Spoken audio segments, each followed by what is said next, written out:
Hi, I'm Ian Riñon, an independent alternative media practitioner, among other things, and yes, I'm back. You know that I have had a mid-year hiatus last July, and somehow I'm also still struggling to come back kasi, uh, you know, uh, honestly, I am having struggles with you know with being with working for a living.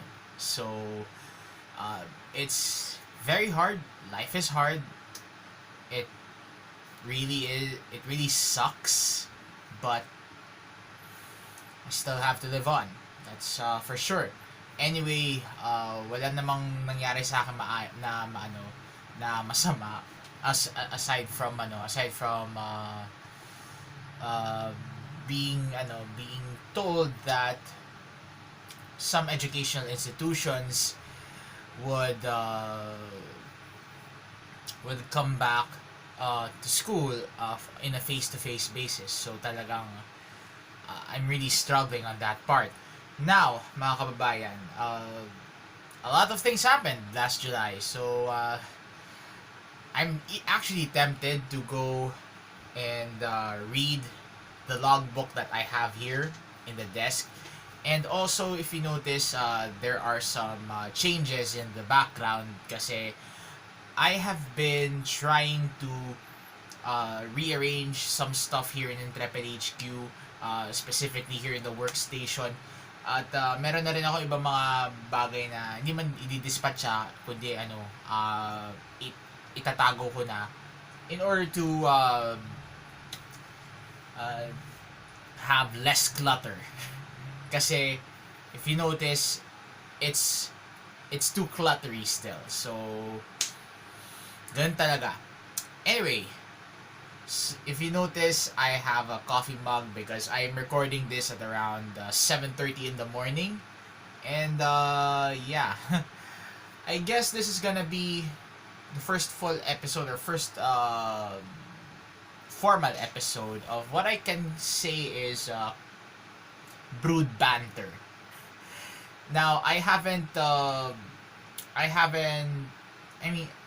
already done something like this in the past few videos kung saan nag, uh, nag I'm holding a mug of coffee or uh, I'm still in the state of uh, still struggling to wake up.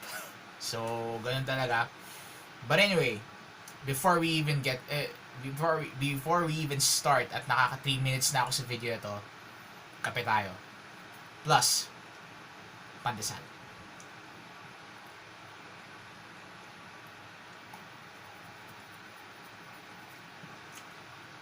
Anyway,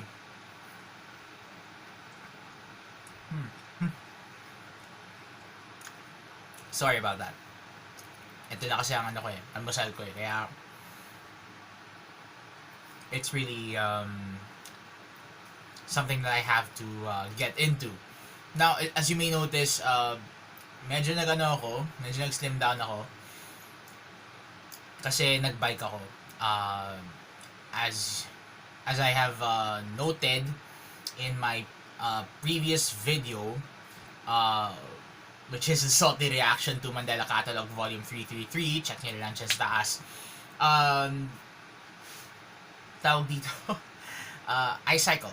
So, nakaabot na ako ng maraming lugar.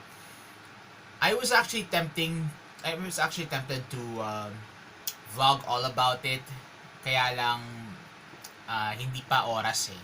I mean, I really wanted to, pero kasi medyo medyo nag-aalangan pa yung executive function ko, kaya it's really something. So for this half of the year, I am planning to do some stuff, and kasama na dun yung the Intrepid podcast. I have already shared to you, or I've already released the episode 0.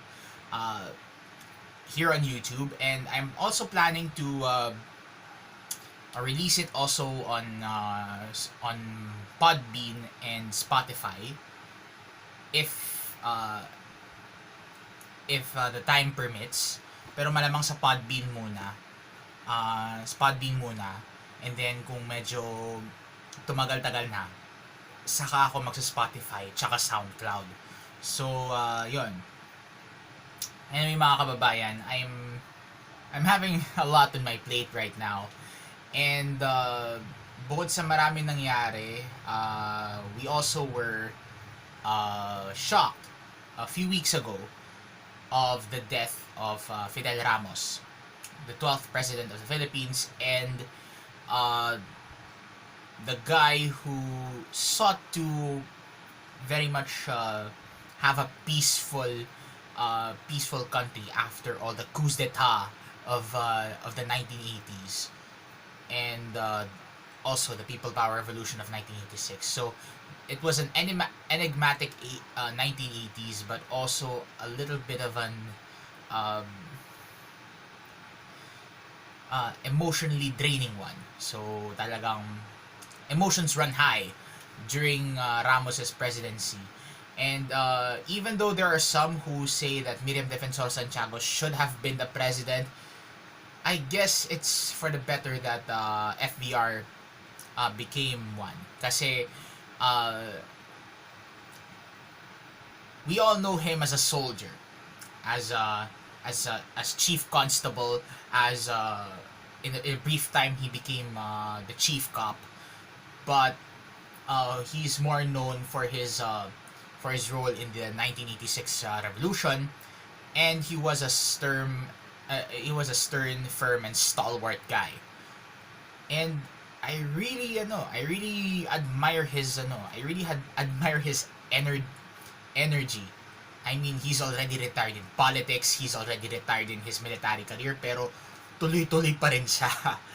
even in his dying days, he was trying to be active, not only as an elder statesman but also in a personal capacity, I guess. So it really is very, not really sad time, but it's just an end of an era for some of us who notice it. And to those who really have admired FDR for all his worth, he's not perfect, okay? Marami din siya mga kontrobersya, but all in all, he tried to make this country peaceful. And before he stepped down in 1998, he at least achieved to have peace in Mindanao, specifically with the Moro National Liberation Front, with Nur Miswari. And because of his negotiations with the MNLF, we have Bangsamoro. Now again, this is a very different can of worms, pero for all it's worth, at the very least, the people of Bangsamoro still wants to be affiliated to the Philippines, even though they have their own cultural identity as Moros. So at least he has done that in his lifetime. And you know, mga kababayan,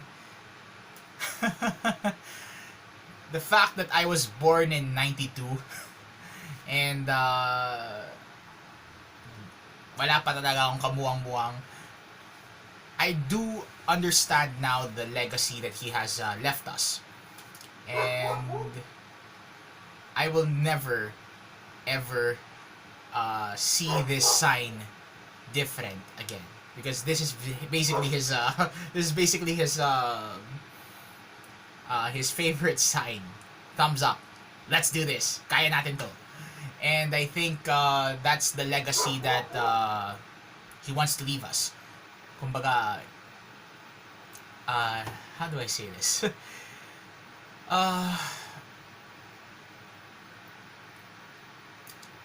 it's, I mean, he's just one man. He's doing his stuff, but if we can do our bit in making this country great with all that we have and with all that we do and who we are, marami tayong magagawa. So, on behalf of my family, I would like to thank Mr. Ramos for his service to the country, not only as a soldier, but also as Commander-in-Chief of the Armed Forces, and also as being a veteran of the Korean War, of the Vietnam War, and someone who stood his ground during the 1986 revolution, and stopping all of the turmoil that the numerous coups d'etat against Corazon Aquino. Now, again, I'm not into politics, pero I just have to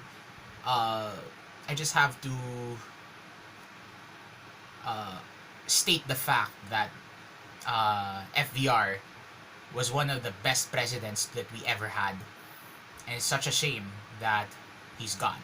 So, dapat sana Brewed Banter to para sa maraming bagay, pero I guess it's proper that I start off this half of the year with that, because yun nga, it's just sudden. Kasi kaka-release ko lang ng The Intrepid Podcast episode 0 the day before, the morning before. Tapos nalaman ko lang ng hapon na patay na si FDR. So, that's all I can say at this point, and I would like to thank you all for your patience, for basically waiting for the next for my next video, if you have subscribed already. But if you haven't, I hope you would do. Hindi ako mag-endorse ngayon out of respect to the guy who just died, but if you find this very interesting to you, feel free to do so. So yun lang naman. So, to FDR, sir, thank you for your service, and you deserve your rest. Cheers.